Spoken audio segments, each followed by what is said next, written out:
अस्सलाम वालेकुम नाज़रीन, उम्मीद है आप सब खैरियत से होंगे। आज पीटीआई को सुप्रीम कोर्ट की जानिब से एक इम्पॉर्टेंट रिलीफ दिया गया है। सुप्रीम कोर्ट की आज एक हियरिंग थी, जिस हियरिंग के बाद कुछ चीज़ें खुलकर सामने आने शुरू हो गई है। ये बेसिकली सिविलियंस का फौजी अदालतों में ट्रायल के मुतालिक है। ये पेशी क्या थी, इसमें जजेस ने क्या सवालात किए गए और इसमें देखा गया है कि सुप्रीम कोर्ट में इस वक्त काफ़ी हद तक डिवीजन मौजूद है।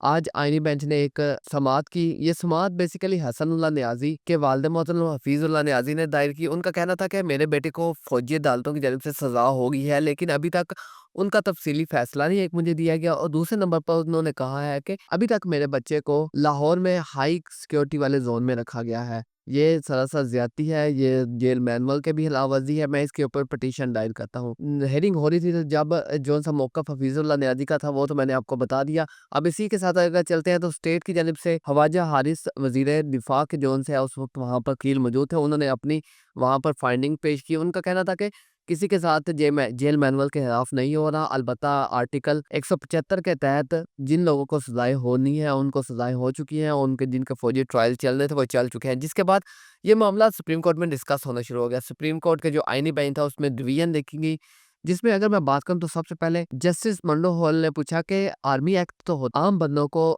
फौज के डिसिप्लिन में लाने के लिए, और उनका कहना था कि 14 साल हमारे मुल्क में माशाल्लाह लगा रहा है, लेकिन कभी भी ऐसी चीज हमारे सामने नहीं आई। जिसके बाद उन्होंने पूछा कि अगर कोई आम आदमी कोई सजा करता है और चेक पोस्ट पर कहीं पर पकड़ा जाता है, या फिर वो चेक पोस्ट के किसी अमले के साथ बदतमीजी करता है, तो इसका जो ट्रायल होगा वो किस के तहत चला जाएगा, या क्या ये आर्मी एक्ट के तहत चला जाएगा या फिर सिविलियन केसेस में ये रजिस्टर होगा। जिसके ऊपर जो वजीर कानून के वकील थे उन्होंने वहाँ पर अपना मौक़िफ़ अपनाया। उनका कहना था कि जो फ़ौजी एक्ट के अंदर जो सज़ाएँ लिखी गई हैं या जिन मामलात के ऊपर सज़ाएँ लिखी गई हैं, उन्हीं के ऊपर बात करेंगे। अलबत्ता इस आर्गुमेंट को जस्टिस मोहम्मद अली मज़हर ने सपोर्ट किया। उनका कहना था कि फ़ौजी आर्मी एक्ट में बाकायदा लिखा हुआ है कि किस पर कौन-सा फ़ौजी एक्ट का इतलाक़ होता है।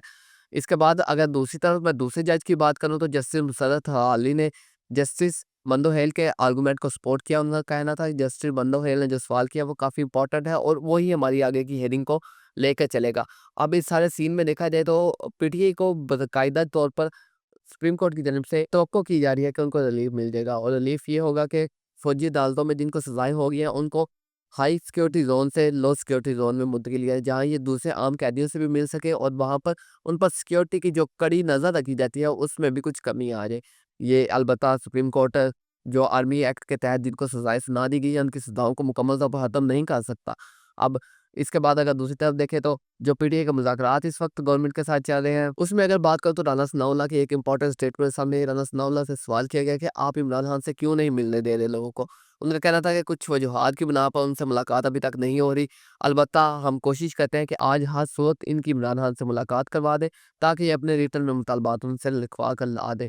जिसके ऊपर साफ़ी ने उनसे सवाल किया कि क्या आप पीटीआई से लिखवा ही क्यों नहीं, या पीटीआई जब लिख कर आपको देना नहीं चाहती तो? उनका कहना था कि ये हमारा एक तरीक़ाकार है, हम ऐसे ही मुज़ाकरात करते हैं, जब ये अपने रिटर्न मुज़ाकरात लाएँगे तो हम भी इन्हें रिटर्न में ही जवाब देंगे। हम इन्हें ओरल या फिर कुछ इस तरह का जवाब नहीं देंगे। जैसे उन्होंने सवाल किए उसी के मुताबिक हम आगे लेकर मुज़ाकरात को चलेंगे।